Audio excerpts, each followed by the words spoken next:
Rafael Louzán, 10 anos na Real Federación Galega de Fútbol. Un legado para a historia do fútbol galego.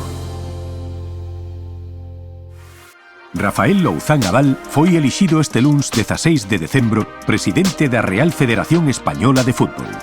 Por primeira vez, un galego dirixe a federación máis importante do mundo. E xusto esta semana, cómprense 10 anos da chegada de Rafael Louzán á presidencia da Real Federación Galega de Fútbol. Os 10 anos máis brillantes da súa historia. Unha historia que comezou o 19 de decembro de 2014 cunha victoria electoral que supuxo un punto de inflexión. Un mundo novo abriuse para todos, cunha nova forma de dirixir e xestionar. Con Louzán chegou a modernización e novas sedes en todas as delegacións federativas. A descentralización efectuada permitiu cumprir un dos grandes obxectivos de Louzán: estar preto dos clubs. Quilómetros e quilómetros percorridos para estar con cada presidente e presidenta, para escoitar as necesidades de cada club e darlle solucións. Eu non chego aos sitios para estar, senón para facer. Esta é unha das máximas de Louzán. Tomou infinidade de decisións, algunhas delas de enorme calado, como a integración do fútbol sala, outro éxito sen precedentes, superar a barreira das 100.000 licenzas.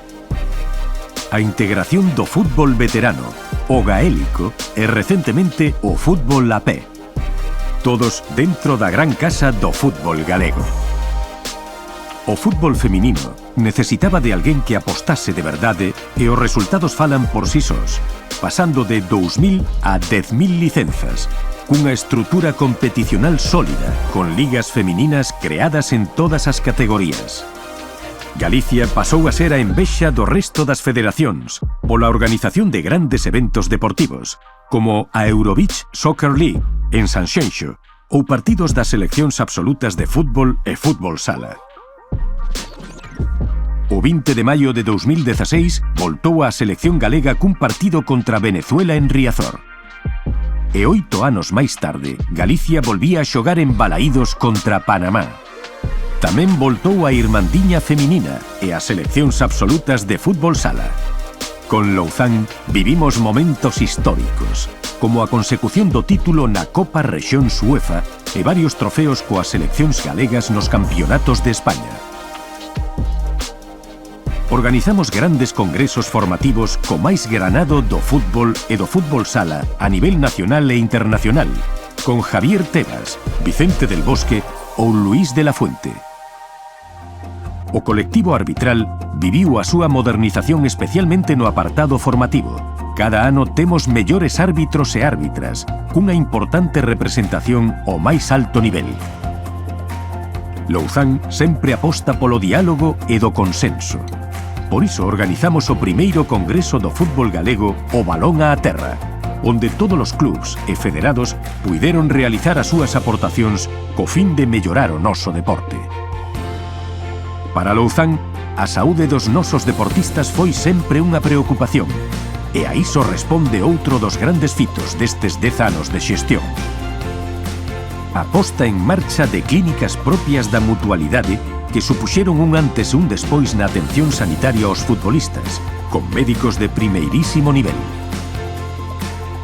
E todo isto cunha pandemia polo medio, que lonxe de amilanarnos nos fixo máis fortes, superando incluso os datos previos á COVID.